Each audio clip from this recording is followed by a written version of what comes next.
Hello दोस्तों, नमस्ते, राम राम। मैं हूं अमित चौधरी। स्वागत है आपके अपने YouTube channel Amit sir GK में। तो सी टेट वाले बच्चों से या भाई या बहन से मैं कहूंगा कि अभी तक ऑफिशियल नोटिफिकेशन था।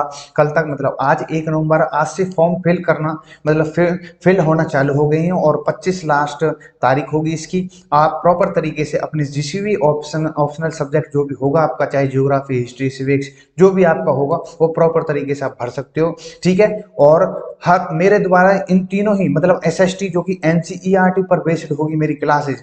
ऑलरेडी मैंने अपने चैनल पर सभी क्लासेस करवा रखे हैं 6 to 10 class with question paper के साथ। ठीक है, सभी क्लासेस ऑलरेडी हुई पड़ी है। और मैं अपनी इस बार क्लास की बात करूं तो ये जितनी भी मैं मतलब आपके सामने जितनी भी मैं क्लास करवाऊंगा पेपर तक, ये मोस्ट इंपोर्टेंट क्लासेस होंगी, क्योंकि 2012 से लेकर अब तक के सी टेट के, यूपी टेट के, आर टेट के सभी क्वेश्चनों को मैंने, एस टेट तक के सभी पेपर जो होंगे क्वेश्चन हुए हैं, एसएसटी की बात कर रहा हूँ सिर्फ मैं, उनको सभी को एनालिसिस किया है। मोस्ट इंपोर्टेंट है आपके लिए। उनको एनालिसिस करके ही मैं अपने आपके सामने में अपनी क्लास को प्रस्तुत कर रहा हूँ, प्रेजेंट कर रहा हूँ, जो कि क्वेश्चन के रूप में होंगे। तभी मैंने आपके सामने लिखा हुआ है कि टारगेट मेरा होगा 55+। ठीक है, हर सब्जेक्ट का मतलब एसएसटी जो भी बच्चा है, ऑप्शनल सब्जेक्ट जिसका एसएसटी के अंदर होंगे, वो मोस्ट इंपोर्टेंट है, उनके लिए मोस्ट इंपोर्टेंट है मेरी क्लास। ठीक है। तो मैं ज्यादा बात नहीं करते हुए आप फॉर्म भरें और फिर मेरी क्लासेस शुरू कर दें। हालांकि थोड़ी सी आज लेट क्लास है, लेकिन कल से 11 बजे प्रॉपर तरीके से क्लास शुरू हो जाया करेगी। ठीक है, तो शुरू करते हैं अपनी क्लास को, जो कि मोस्ट इंपोर्टेंट है मेरे भाइयों के लिए। तो सबसे पहला क्वेश्चन है, इंपोर्टेंट क्वेश्चन है, विधवा पुनर्विवाह। मैं प्रीवियस ईयर भी क्वेश्चन भी करवाता चलूंगा साथ के साथ। ठीक है, कब कौन से पेपर में करवाए हैं। तो शुरू करते हैं। विधवा पुनर्विवाह की अनुमति देने वाला कानून कब पारित किया गया था। तो 1875 में किया गया था, 1826 में, 1856 में, 1829 में। ये 1856 में किया गया था। ठीक है, पारित किया गया था। उस समय गवर्नर जनरल कौन था या वायसराय कौन था, ये आपसे पूछ सकता है एग्जामिनर। तो मैं डिस्कस कर दूं अपने भाइयों की। विधवा पुनर्विवाह अधिनियम 1856 में हुआ और पारित करने वाला गवर्नर जनरल जो था लॉर्ड कैनिंग था। लॉर्ड कैनिंग वही व्यक्ति है जो पहला वायसराय बना था, ये भी आपके लिए, और अंतिम वार्ड गवर्नर जनरल था। यहां से क्वेश्चन उठ सकता है आपसे। ठीक है मेरे भाई। उद्देश्य क्या था कि विधवा विवाह को कानून मान्यता दिलवाना, ये इसका उद्देश्य थे। ठीक है, इस कानून के। वहीं ब्रह्म मैरिज एक्ट मतलब अंतर जातीय जो संबंध, जो भेदभाव था, उसको लेकर के 1872 में ये इसको एक्ट को पास किया गया। और नॉर्थ ब्रुक उस समय के वायसराय थे। ठीक है, देखो यहाँ पर आप गवर्नर जनरल पढ़ रहे हो और यहाँ पर वायसराय। 1857 के बाद जो क्रांति हुई थी, उसके बाद लॉर्ड गवर्नर जनरल का पद हटा दिया गया और वायसराय शुरू हो गया था। यही मैं बात कह रहा था, आपको समझाने की कोशिश। ठीक है, तो प्रॉपर तरीके से एक क्वेश्चन से कई क्वेश्चन आप कर लोगे ना, तो बेहतर होगा आपके लिए। इसी तरीके से मैंने क्लासेस करवाई हुई हैं, ऐसे ही मैं क्वेश्चन के साथ इस डीपली वाइज आपको करवाता चलूंगा। ठीक है, नेक्स्ट चलते हैं। नेक्स्ट है कि देहली वाल किसका एक प्रकार है। यह एक कर है, मंदिर है, सिक्का है, राजवंश है। तो यह एक सिक्का है, इंपोर्टेंट है आपके लिए। अब आप चौंकोगे कि देहली वाल क्या है, तो मैं बता देता हूं सबसे पहले। ये 13वीं सदी के आरंभ में दिल्ली सल्तनत की स्थापना हुई और इसके साथ दिल्ली एक ऐसी राजधानी में बदल गई जिसका नियंत्रण इस उपमहाद्वीप के बहुत बड़े क्षेत्र पर फैला था। आपको पता होगी कि उस समय मतलब जो दिल्ली थी उसको ही पहले ढाली कहा जाता था। ठीक है, तो तोमर वंश के राज के अंतर्गत। ठीक है, उन वो कहते हैं हमने दिल्ली नाम दिया, ऐसा मतलब हिस्ट्री, जो हिस्ट्री क्रिएटर है वो बताते ही रहते हैं, इतिहासकार। तो यहाँ देहली वाल कहे जाने वाले सिक्के भी ढाले जाते थे, जो काफी प्रचलन में थे। नीचे मैंने एक पॉइंट और किया है कि तोमर वंश के दौरान जो सिक्के बनाए जाते थे ना, उन्हें देहली वाल कहा करते थे। इसी से ही दिल्ली नाम पड़ा था, जैसे मैंने बताया था। तोमर वंश यही है जो 12वीं सदी में शुरू हुई थी। ठीक है, इंपोर्टेंट। अब आपको पता होनी चाहिए 12वीं सदी क्या है। 12वीं सदी का मतलब होता है 1100 से लेकर 1200 तक। ठीक है, 12वीं सदी का मतलब होता है 1200 से लेकर 1300। ये आपसे आंकड़े पूछ सकता है किसी प्रकार से। जो ये दिख रहा है ना, यही कोइंस है। तो इसका राइट आंसर हो जाता है सी। आशा करता हूँ समझ में आ गई होगा। नेक्स्ट क्वेश्चन पर चलते हैं। अब है नेक्स्ट क्वेश्चन, सुहल एक कुल से क्या अभिप्राय है। मतलब सुहल एक कुल है क्या चीज। ये एक धर्म है, मतलब रिलीजन है, जस्टिस मतलब न्याय है, कल्चर संस्कृत है, या यूनिवर्सल पीस है, सार्वभौमिक शांति है। तो आपके सामने ये धर्म है, और इस धर्म को चलाने वाला कौन था। मुगल वंश का जो शासक था अकबर था। अकबर ने 1570 के करीब इसको चलवाया था। ये सुलह एक कुल का मतलब है कि सभी धर्मों से मैन मैन जो बड़ी बड़ी बातें थी या फिर जो भी प्रचलित थी उस समय की, उन बातों को लिया और अपनी एक अलग से सुलह एक कुल का धर्म निकाला, जिसको लोगों को फॉलो करवाने की कोशिश की। ठीक है, आपको पता होगी अकबर ने इस चीज को प्रचलन किया था, इस धर्म का। ठीक है मेरे भाइयों, तो अकबर, ठीक है, जैसे कि दीन ए इलाही आपने सुना होगा, ठीक है, दीन ए इलाही, ठीक है मेरे भाई, आपको पता होगी, ठीक है, आप पढ़ लेंगे। इसको चलाने वाले कौन कौन चलाने, तो इसी से ये भी एक रिलीजियस था, तो ये अकबर ने चलाया था। ठीक है, इंपॉर्टेंट है। इससे रिलेटेड अकबर ने कौन कौन से, मतलब अकबर, मुगल काल सबसे इंपॉर्टेंट है, मुगल काल से सबसे ज्यादा क्वेश्चन पूछता है सीटेट वाला। ठीक है, तो नेक्स्ट क्वेश्चन पर चलते हैं, ज्यादा बात नहीं करते हुए। गुप्त वंश का पहला स्वतंत्र शासक कौन था? ठीक है, तो वो चंद्रगुप्त प्रथम था, समुद्रगुप्त था, या कुमारगुप्त था। अक्सर यहाँ पर क्वेश्चन में फंस जाते हैं लोग या बच्चे। ठीक है मेरे भाई, तो गुप्त वंश का पहला स्वतंत्र शासक पूछा है यहाँ पर, तो स्वतंत्र शासक यहाँ पर माना गया समुद्रगुप्त, जो कि एक नेपोलियन माना गया, भारत का नेपोलियन। आपको बताना है इन कमेंट में कि विश्व का नेपोलियन कौन था। ठीक है मेरे भाई, वहीं पर गुप्त वंश के शासक आपको पता होगी, श्री गुप्त जी थे। ठीक है, इंपोर्टेंट क्वेश्चन है ये भी। ठीक है मेरे भाई, तो नेक्स्ट क्वेश्चन पर चलते हैं। और मैंने थोड़ा लिखा भी होगा कि श्रीगुप्त के बारे में, शासनकाल 240 ईस्वी से 280 ईस्वी पूर्व, तो मैं इस ईस्वी तक। तो गुप्त साम्राज्य के संस्थापक राजा थे श्रीगुप्त जी, और श्रीगुप्त के बाद उसके पुत्र घटोत्कच। ये क्वेश्चन भी आया हुआ है कि श्रीगुप्त के पुत्र कौन है? घटोत्कच। ठीक है, इस वंश का प्रथम प्रतापी राजा चंद्रगुप्त प्रथम था, ये भी आपको पता होना चाहिए, जिसने एक विशाल साम्राज्य की स्थापना की। किसने? चंद्रगुप्त प्रथम ने। ठीक है, ये सभी चीजें इंपॉर्टेंट है। और इनका जो गुप्त वंश का जो सबसे महान शासक माना जाता है वो समुद्रगुप्त जी, की नेपोलियन कहा जाते हैं भारत के। ठीक है मेरे भाइयों, नेक्स्ट पर चलते हैं। नेक्स्ट है, अब थोड़ा सी जियोग्राफी भूगोल से रिलेटेड में क्वेश्चन लेकर आया। इसी प्रकार से क्वेश्चन मिक्स होंगे और इंपॉर्टेंट होंगे क्वेश्चन, सभी को मैं डिस्कस करता चलूंगा, ताकि आप किसी प्रकार से कोई फंसे नहीं, किसी प्रकार की बाधा ना आए। और आपके के हिस्ट्री करवाते जा रहे हैं, या फिर जियोग्राफी करवाते जा रहे हैं, या फिर सिविक्स वगैरह करवाते चल रहे हैं। ठीक है, कल की जो क्लास होगी और बेहतर होगी, आज थोड़ा सा मैं लेट हो गया हूँ। ठीक है, तो सौर प्रणाली की खोज किसने की थी? इंपॉर्टेंट है, ये क्वेश्चन कई बार पूछा गया सीटेट में, हर बार पूछ लेता है इसको। तो गैलीलियो जी ने, जे एल बेयर्ड ने, कोपरनिक्स ने, केपलर।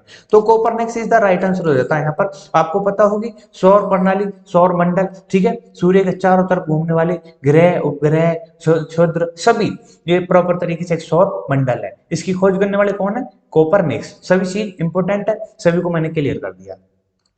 नेक्स्ट चलते हैं, निम्नलिखित में से कौन सौर मंडल का भाग नहीं है? आपको पता होनी चाहिए, मैंने कई बार ये क्वेश्चन करवाया हुआ है। क्षुद्र ग्रह, धूमकेतु, ग्रह। अब आपको अभी थोड़े दिन अपने ध्यान दिया होगा, तो ये सभी भाग है सौर मंडल के। क्षुद्र ग्रह भी है, मतलब एस्ट्रॉइड जो होते हैं, धूमकेतु जो कि कॉमेट होता है, प्लानेट जो कि ये भी सौर मंडल का हिस्सा होता है। लेकिन निहारिका क्या है? एक धुआं होता है, ठीक है, धुआं के रूप में होता है, तो इसको नेबुला कहा जाता है। ठीक है, तो ये ज्यादा ये हिस्सा नहीं होता, जैसे सूर्य के अंतर्गत पाए जाने वाले, वहां उसके आसपास घूमने वाला ये। ठीक है, आपको दिख भी रहा होगा। और नासा जो एजेंसी है, आप देखते रहोगे कि इस चीज को नेबुला को दिखाते रहते हैं। ठीक है, तो नासा को ना फॉलो करो तो इंस्टाग्राम पर या फेसबुक पर, जहां पर आप फॉलो कर सकते हो, काफी अवेयरनेस होती है इस चीजों से।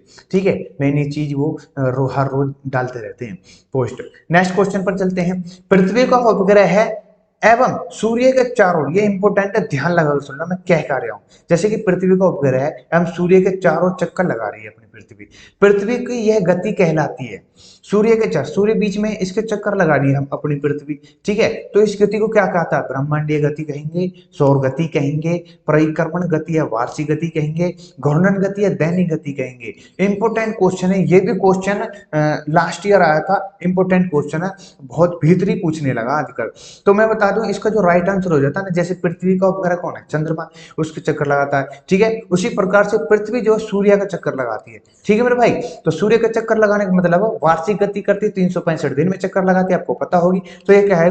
परिक्रमण गति या वार्षिक गति। ठीक है, इस वार्षिक गति मतलब इस परिक्रमण गति के कारण ही मौसम में परिवर्तन होते हैं। ठीक है, जैसे कि आपको पता होगा ठंड, गर्मी, ठीक है, बरसात के मौसम, ये मोस्ट इंपोर्टेंट है। ये किसके कारण होते हैं? ये होते हैं पृथ्वी की परिक्रमण गति के कारण। ठीक है, वही मैं बता दूं, दिन और रात किसका कारण होता है? दैनिक गति के कारण, अपने अक्ष पर घूमना पृथ्वी का। ये मोस्ट इंपोर्टेंट है, लॉजिक वाली बात है, यहां से क्वेश्चन उठाते उठाता। ठीक है, सभी चीजें मैंने क्लियर कर दी। नेक्स्ट क्वेश्चन पर चलते हैं। निम्नलिखित में से पुराणों का संकलन किसने किया है? ये इंपॉर्टेंट है। संकलन करने वाले कौन है? वाल्मीकि जी हैं, गौतम जी हैं, व्यास है, कालिदास है। Important question. अब आपको पता होगी एक चीज, पता होगी वेद और पुराण। वेद पुराण मतलब बहुत अंतर है। ठीक है, वेद जो है उनको केवल ब्राह्मण वर्ग या फिर पुरुष वर्ग ही पढ़ सकता था, लेकिन जो पुराण उसको शूद्र, महिला या मतलब जो बैन थे वेदों पर वेद नहीं पढ़ सकती थी, लेकिन पुराणों को पढ़ सकते हैं। आपको मैंने बताया हुआ, जैसे मैंने आगे लिखा हुआ, जैसे पुराण को लिखा है व्यास जी ने, महाभारत को भी व्यास जी ने। ठीक है, वहीं पर संस्कृत रामायण जो वाल्मीकि है। ये इंपॉर्टेंट है, आपसे ऑप्शन में डाल सकता है कि पुराण को कौन कौन पढ़ सकता है या फिर वेद को कौन कौन नहीं पढ़ सकता है। ये सभी चीजें क्वेश्चन पूछ सकता है एग्जामिनर। ठीक है, इसलिए मैंने पॉइंट आउट किया आपको इस क्वेश्चन में। ठीक है मेरे भाई, नेक्स्ट क्वेश्चन पर चलते हैं। हाँ, नेक्स्ट क्वेश्चन है कि निम्नलिखित बादशाहों में से किसे कलंदर कहा जाता है? इंपोर्टेंट क्वेश्चन है। हुमायूं को कहा जाता है, बाबर, अकबर, शाहजहां। तो आपको पता होगी कलंदर जो था वो बाबर था। इसका B is the right answer हो जाता है। ये आप देख लेना एक बार। ठीक है मेरे भाई, तो बाबर का जो पुत्र था वो हुमायूं था, हुमायूं का पुत्र था अकबर। ठीक है, इसी प्रकार से ये क्रम वाइज भी पूछ सकता है आपसे। ठीक है, तो बाबर जो था, आपको पता होना चाहिए बाबर का जन्म कहाँ पर हुआ होगा? क्या नाम था, सरगना क्या नाम था वो। ठीक है, वहां पर हुआ था।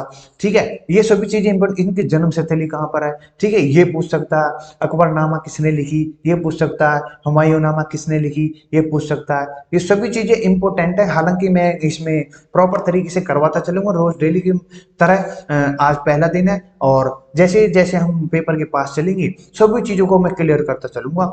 ठीक है, मोस्ट इंपोर्टेंट है ये सभी चीजें। तो यहाँ पर B is the right answer हो जाता है। ठीक है, इंपोर्टेंट क्वेश्चन था ये भी आपके लिए। नेक्स्ट क्वेश्चन पर चलते हैं। सांख्य दर्शन किसने दिया? सांख्य दर्शन, सांख्य दर्शन देने वाला कौन है? जैमिनी है, गौतम है, पंतजलि जी हैं या कपिल है? आपको पता होनी चाहिए सांख्य जो कपिल ने लिखी, कपिल जी ने लिखी। ठीक है, जैमिनी मिनमियाज लिखी और गौतम जी ने, जो गौतम जी है इन्होंने लिखी थी, मतलब इन्होंने दिया था न्याय, मतलब न्याय को, जस्टिस को एनालिसिस किया। पंतजलि ने योगा। ठीक है, आपको पता होनी चाहिए सभी चीजें। और यहाँ पर मिनी में आशा। ठीक है मेरे भाई, और कपिल जी की सांख्य दर्शन है। नेक्स्ट मैंने भी लिखा भी हुआ है, जैसे आपके सामने लिख रहा है। एक मिनट रुके। हाँ,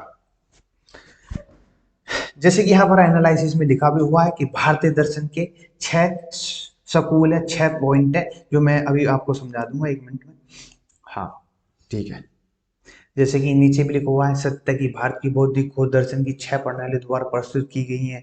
जैसे कि फाउंडर कौन है और फिलोसफी कौन है इसके। ठीक है, वैशिका सा जो कि कनाडा में, न्याय न्याय जो कि इंग्लिश में कुछ है, हिंदी में कुछ है, तो गौतमा जी ने।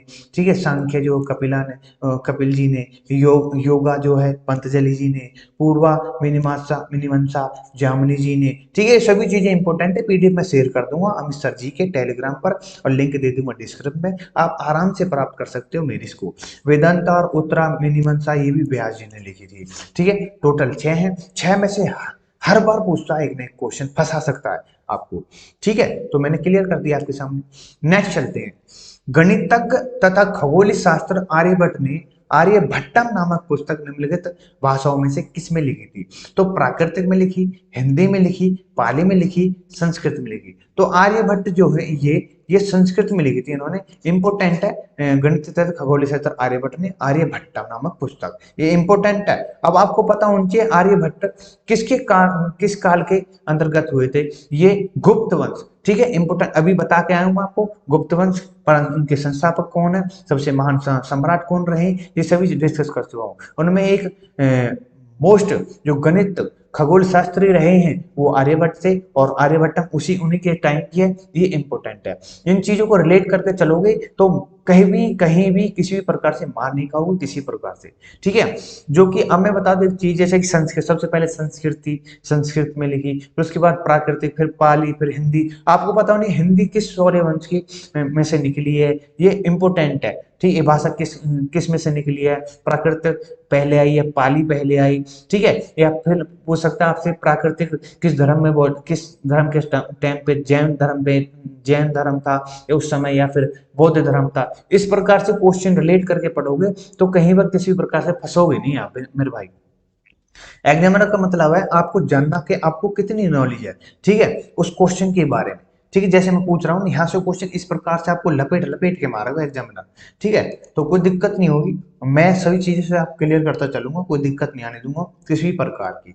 ठीक है, नेक्स्ट क्वेश्चन है, निम्नलिखित में से कौन सा कथन पुराणों के संदर्भ में असत्य है? मैंने अभी डिस्कस किया था, इसमें इसे संस्कृत में लिखा गया या फिर असत्य बताना है आपको। ये क्वेश्चन बिल्कुल सबसे पहले जो क्वेश्चन पढ़ना बिल्कुल केयरफुली पढ़ना है आपको कि पूछ क्या रहा है, बोला क्या है, ये चीज। नेक्स्ट है कि यह केवल ब्राह्मणों और पुरुषों द्वारा सुना गया था या फिर इसमें देवी देवताओं की कहानियां हैं, किसमें पुराण में यह बताता है कि देवी और देवताओं की पूजा कैसे की जाती है। तो ये पुराणों की बात हो रही है, मैंने अभी बताया था आपको, इसे संस्कृत बिल्कुल संस्कृत में लिखा गया है। नेक्स्ट है इसमें देवी देवताओं की कहानियां हैं, बिल्कुल सही बात है।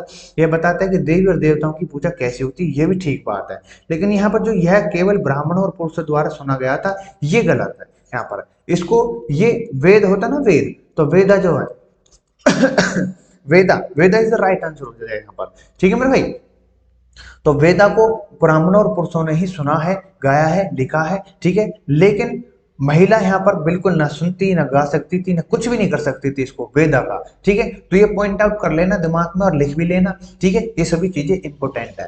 तो जितना मैंने डिस्कस करने की कोशिश करी है या फिर जितना भी मैंने डीपली जाने की कोशिश की है अपने क्वेश्चन के अंतर्गत, आप सभी को सभी जिस बहुत ही बेहतर तरीके से समझाने की कोशिश करी है, और मैं अपने 101% देने की कोशिश करूंगा हर क्वेश्चन में। ठीक है, आज थोड़ा कम एनालिसिस किया है मैंने। ठीक है, एक सब्जेक्ट रह गया, सिविक्स रह गया, पॉलिटी रह गई, उसको प्रॉपर तरीके से लूंगा मैं, और कहीं भी किसी प्रकार से मार नहीं खाने दूंगा। ठीक है, ये सभी चीजें इंपॉर्टेंट है।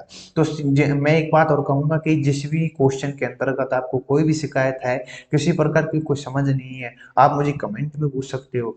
ठीक है, उसमें जाकर के पूछ सकते हो कि यहाँ से ये चीज समझ में नहीं आ रही, या फिर ये क्या था जो आपने समझाया। मैं आपको प्रॉपर तरीके से टेलीग्राम पर, फेसबुक पेज है मेरा, इंस्टाग्राम पर, ठीक है, ये इन सभी से पूछ सकते हैं आप, जाकर के इन संस्थाओं पर पूछ सकते हो मेरे से। ठीक है मेरे भाई, कोई भी किसी प्रकार से कोई दिक्कत हो तो। ठीक है, तो आशा करता हूँ आज की क्लास मेरी भाइयों, फर्स्ट डे था, पहली क्लास थी, समझ में आ गई होगी। ठीक है, क्वेश्चन में अधिक बढ़ाऊंगा। ठीक है, थोड़ी सी लंबी लंबी क्लासेस होंगी, कोई दिक्कत नहीं है, मैं प्रॉपर तरीके से समझाता चलूंगा अपने भाइयों को, और जैसा रिस्पॉन्स मिलेगा उससे बेहतर तरीके से मैं आपको समझाने की कोशिश करता चलूंगा, जो कि मोस्ट इंपॉर्टेंट है आपके लिए। ठीक है, सुबह करंट अफेयर होती है, वहां से क्वेश्चन 101% आ सकते हैं आपके लिए। ठीक है, और किसी प्रकार से कोई भी दिक्कत आए मुझे बता सकता है। ठीक है, तो आज का सेशन और क्लास अच्छी लगी हो तो लाइक शेयर सब्सक्राइब कर देना, अपने भाई को बता दो, फ्री पीडीएफ है, और ऑलरेडी कोर्स पड़ा हुआ है, 6 to 10th एनसीईआरटी बेस पे पढ़ी हुई है मेरी क्लासेस, विद क्वेश्चन के साथ पढ़ी है। ठीक है, ये सभी चीजें इंपॉर्टेंट है, ज्योग्राफी की हो, भूगोल की हो, या फिर पॉलिटी पॉलिटी की हो, सिविक्स कह लो आप। ठीक है, इन सभी की प्रॉपर तरीके से क्लासेस पढ़ी हुई हैं। तो नमस्ते, राम राम, जय हिंद, जय भारत, मिलते हैं नेक्स्ट क्लास में।